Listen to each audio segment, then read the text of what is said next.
Hello, and welcome to Conversations with Nick Thompson. You may know me from Netflix Love is Blind, but on this podcast, we sit down with guests from all walks of life to hear their story, remove stigmas, and uncover what makes them tick.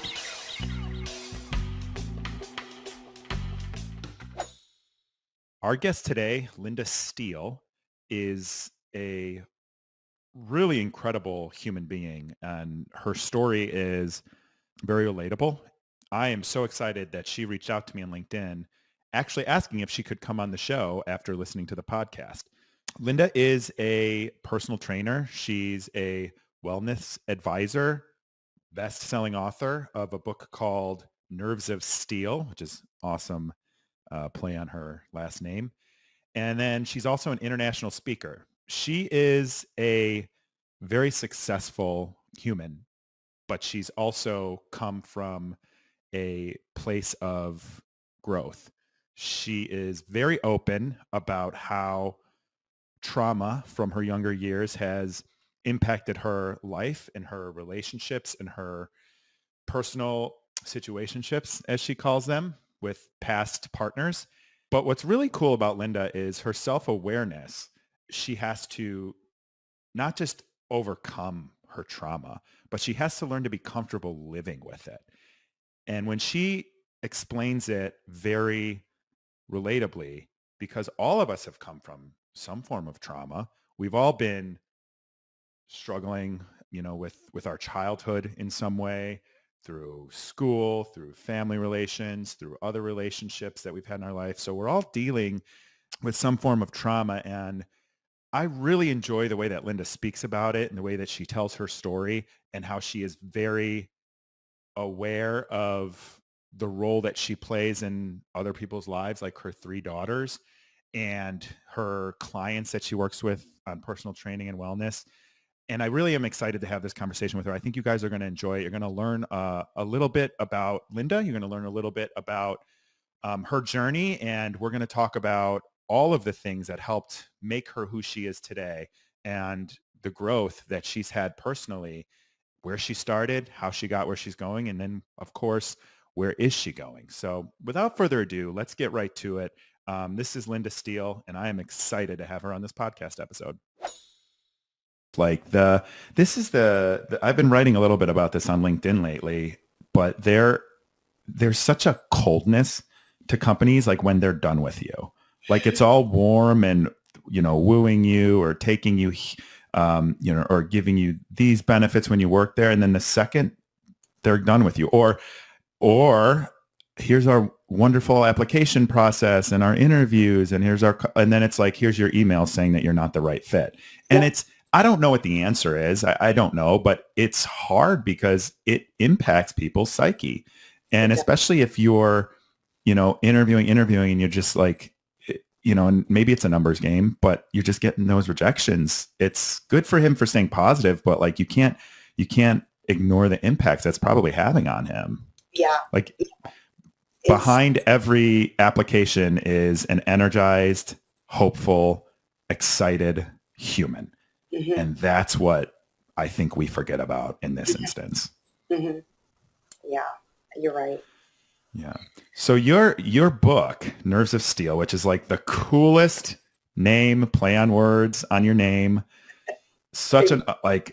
Honestly, I was like, God, that's so clever. So what is your book's a memoir? Mm-hmm. Tell us a little bit about what's in your book and what you explore. I know you talk mental health in there, wellness, your story, and how it's all wrapped up. Why don't you tell us a little bit about your book? My book is, it's about childhood trauma and how it affects your adult relationships.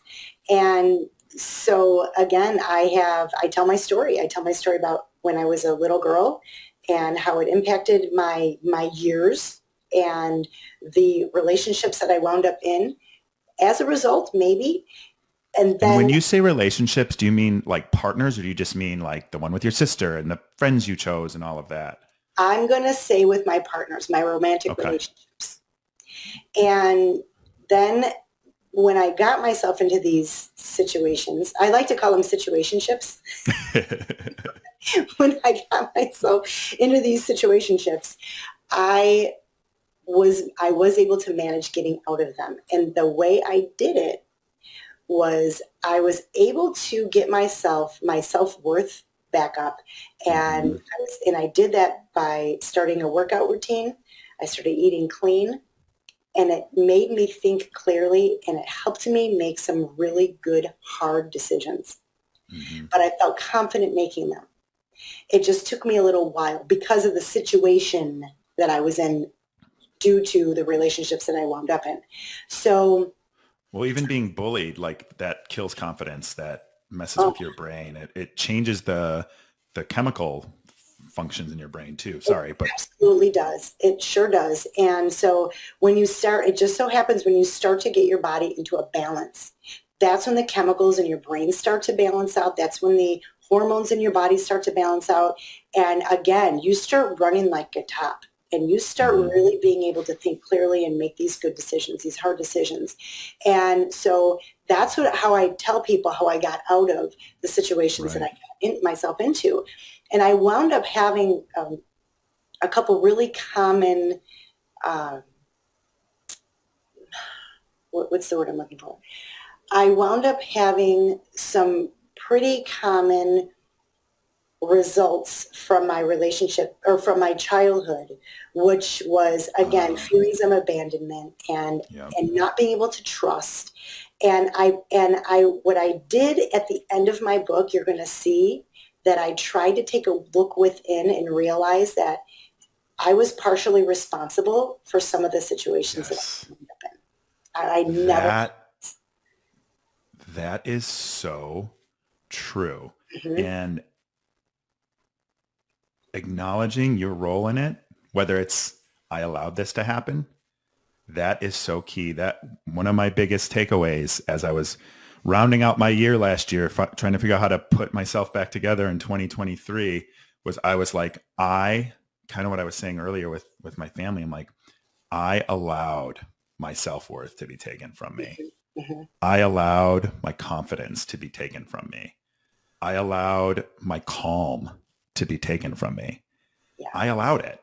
And I think you having that realization too, it's like, so it's so relatable to me and, you know, how I'm approaching things and looking at things now, but that's so hard because you got to stop being a victim. I literally would joke and say, you know, when my relationships weren't working out, I would joke and say, well, I'm beginning to think it's me, but that's impossible. And then I was like, no, it might actually. It's like the Taylor Swift song. It's me. Hi. I'm the problem. It's me. Exactly. She was before her time. She didn't even know it. Exactly. Oh, yeah. So took a look within and I started making some changes myself. And what would you recommend to someone who's maybe relating to being in a situationship or a struggling marriage or looking at, because I actually hear from a lot of people, again, like I get a lot of DMs every day and I hear from people that they're like, I'm doing this for the kids or I'm staying in this for my kids or I'm trying to get away from this for my kids. Like, where would someone start if they realize they needed to make these changes? Honestly, I would start by working out and eating clean. And I know that sounds so ridiculous, but I'm telling you, that is the root of thinking clearly, having self-confidence, and getting your groove back. And once you have that self-confidence and you start making these really hard decisions and you see that like there's a little light at the end of the tunnel and you can see it's so empowering. When you start getting back the control in your life, it is so empowering. And just remember all of the people watching. If you have kids, they're watching you. I was making some decisions even as of 2 years ago, a year ago, 2 years ago, and I didn't realize it, but my kids were still watching. They're 28 and 25 and they're still watching me. And when I realized it, I'm like, oh shit, I better do this right. They're Right. So that's a good point. That's a really good point. And if it's not your kids, it's your friends. If it's not your friends, it's your coworkers. Everybody has somebody who is looking up to you. Every one of us has somebody who admires you. It's so hard for people to see that. And I'm sure it's hard for you too. You just noticed it a year ago. It's hard for me too. But I I love that. I love that, you think about the people that you're inspiring. This is what like keeps me going. Cause sometimes I'm like, honestly, even with this, like this podcast is expensive. I don't have a professional job. I'm starting my own business right now. I'm like, every time I'm like, maybe I need to pause the podcast and get focused on something else. And then I get a note from someone that's like, hey, this episode really helped me, or hey, your podcast really helped me talk to my parents about politics or whatever. And it's like, oh, okay, like I am doing it. Or when someone's like, hey, your little self-care tips are helping more people than you know. Because those aren't, I don't want to say I write them because they just come to me, but like these things, like they take time, they take energy, they take willpower, they take, writing a caption, all of this stuff. Like I don't have anyone doing any of that for me, but it's like someone somewhere is looking up to you, or you are helping them. You said something and they're watching in one of your podcasts just recently, and it was. First of all, thank you for listening too. Like you've referenced so many of them. I appreciate and I actually do listen. I really do listen. You referenced, used a great analogy, and it was something like, and it was a book or something that you read or somebody read. And it was talking about a little boy on the beach throwing in like starfish or something back into the ocean. And a man came up to the little boy and said, well, you're not going to be able to save them all. And he picked another one up and threw it in and said, well, I saved that one. Yes. I forget who that was with. That. Yeah.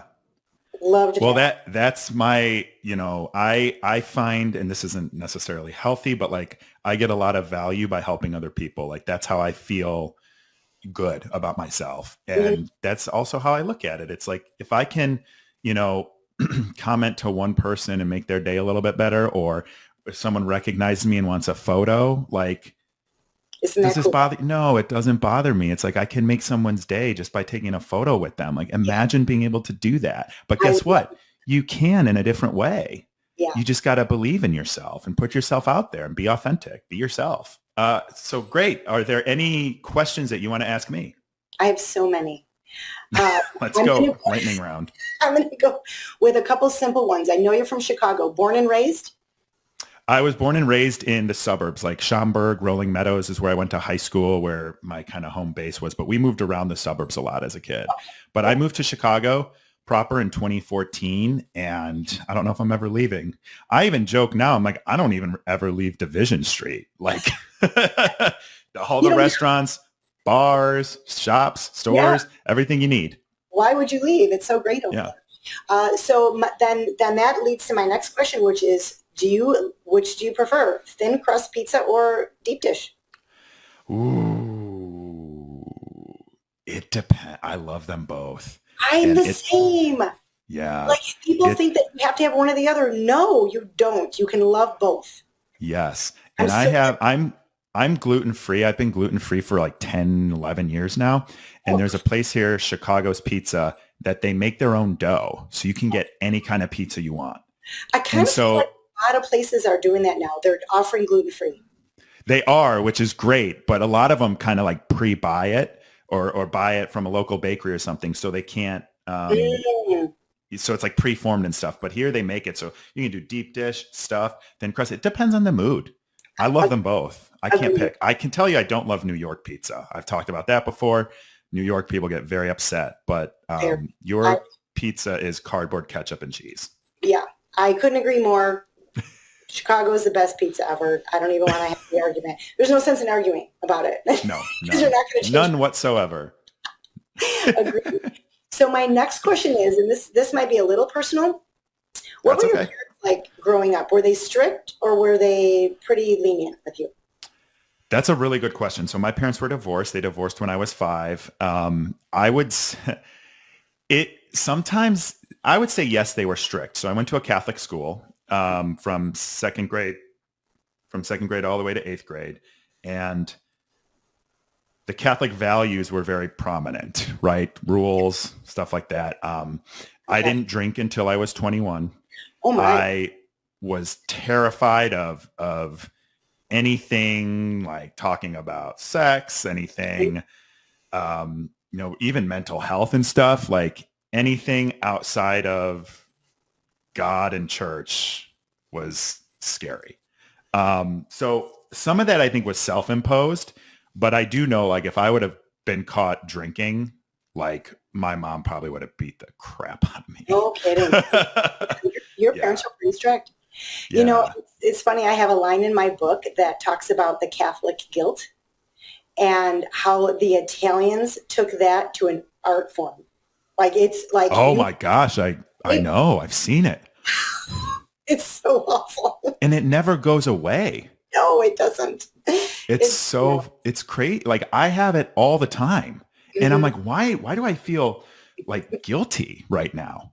I'm going to have to check out your book too. Cause I mean, I had no clue really until you reached out to me, but it sounds very relatable. It sounds really relatable. You'll be able to draw parallels. I feel like it applies to a lot of people. Anytime that anybody asks me, even if it's a stranger off the street, asks me about my book, and I say, the minute I start with, it's about childhood trauma and how it affects your adult relationships, they go, oh my gosh, why didn't you interview me for the book? You know, like everybody, some kind of childhood trauma.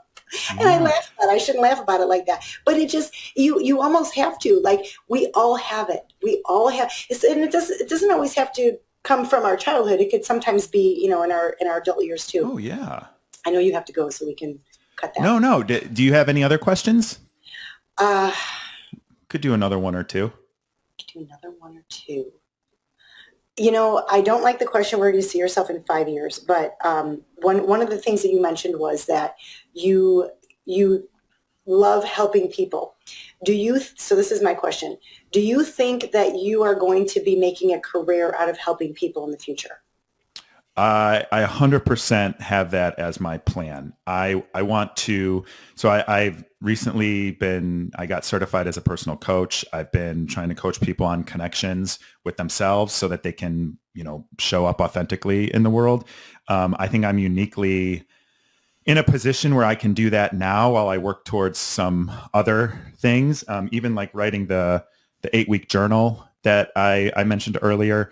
I'm just trying to find ways to literally help people. And it's always been something that's been, instilled in me. And to go back to being Catholic, right? I still live by the golden rule, which is do unto others as you would have them do unto you. Agreed. And, along with Gandhi's, be the change you wish to see in the world. And so for me, it's like, no matter what happens to me, like I find value in making someone else's day or life a little bit better. So I hope to find ways to monetize it so I don't lose my condo, come homeless, and need the help myself. But I do focus on that. And I do see that as a huge part of my future. Good, because you're good at it. And I think that's a great choice. I appreciate you saying that. Thank you. I really do. Cool. So Linda, where can people find you? You could find me on nervesofsteel.net. I also have a website, lindasteelewellness.com. I'm on Instagram as Linda Steele Wellness. I'm on LinkedIn, Linda Steele Wellness. A lot of it is Linda Steele Wellness. YouTube, Linda Steele Wellness. Perfect. And we'll have all of those links in the description. And I suggest you give Linda a follow and check out the book. Thank you. Cool. Thanks.